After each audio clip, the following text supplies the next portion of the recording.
Feel like you're just barely staying afloat financially? You're not alone. Here's how I would approach this problem. Rich Girl Roundup. Yeah, love it. Welcome back to Rich Girl Roundup. As a reminder, we take listener questions about every month. So we'll put out a call for questions on Money with Katie Instagram, so follow along, and then we'll pick one that feels interesting. As my standard disclaimer, I am not a licensed financial professional. This is not financial advice. This is just what would Katie do? This week's question is from Christina. Hi, I am currently trying to pay down credit card debt, pay my bills, car, etc., and pay rent, but I still just barely scrape by. I'm trying to look for a new job with a higher salary, but in the meantime, what do you recommend I do so I can stay afloat, be aggressive with paying down debt, and also still have a life? I already don't do much shopping, eating out, or travel, and I feel like I'm missing out. Any advice is appreciated. First, I want to validate that this is sadly a very common occurrence for median earners in the US because, as we have discussed on this show before, the cost of things one needs to live a decent life have all risen faster than nominal wage growth for the 90%, namely housing, education, healthcare, and this year, food and energy. I also want to commend you for actively looking for a higher paying job because at the end of the day, this is just a math equation of income minus expenses. So if you are having a hard time cutting expenses, increasing income is a fantastic lever to pull.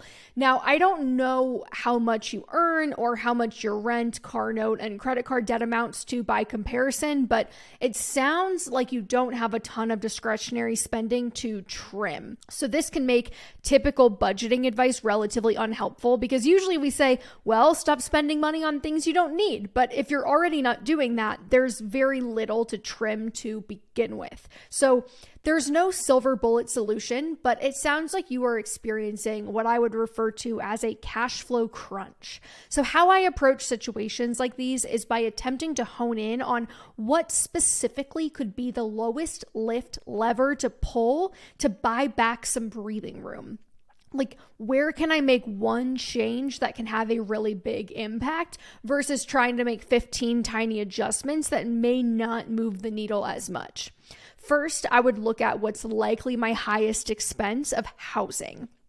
I would tally up how much I'm spending every month on my shelter. So this includes internet, utilities, rent, any fees associated with trash, cleaning, etc. See how much of my take-home pay that accounts for. If it's more than 30%, that is a signal to me that my housing expenses might be part of the reason why I'm feeling strapped.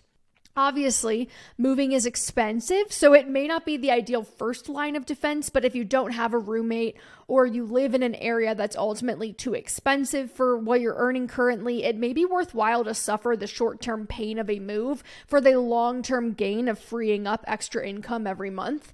House hacking also can be a good long-term solution, but that's not probably something that sounds like we're in a good position to try right now just yet while we're trying to alleviate short-term pain and get some breathing room. But in the interest of just edification, house hacking is where you buy a home and then you rent out part of it to cover part of your mortgage. So like I said, long-term solution, probably not something that's going to be a good idea in the short term. Next, I would look at my other large bills. So you mentioned a car note, you mentioned credit card debt.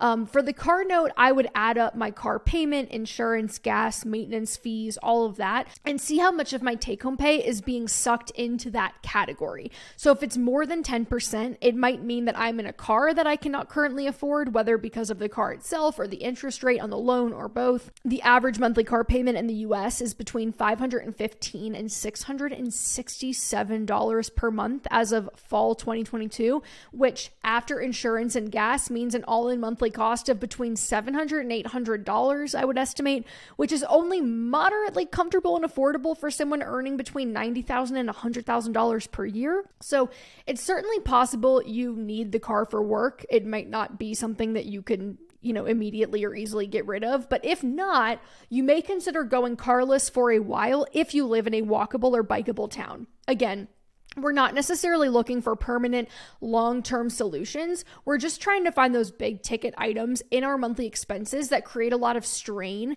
and prevent us from being able to get ahead of the game that we could potentially go without for a short while. This is why the recommendations tab of the Wealth Planner breaks down these various categories and their subcategories to help shed light on where things may be going off the rails a little bit. And then lastly, I'm keyed in on the credit card debt. So credit card debt is a top priority since the interest rates are so high. So I'd probably be asking myself 2 questions right now. Number 1, am I actively adding to the debt? If so, I would probably try to go on an all cash diet if at all possible and stop actively using the card that I'm trying to pay off just so that I can actually see the progress I'm making. This means either only using a debit card, or if you want to get super hardcore for the short term, physically withdraw the cash you've decided you're comfortable spending, and it'll create a little bit of extra friction between you and a potential purchase, which can help slow down spending. Number 2, is a balance transfer possible?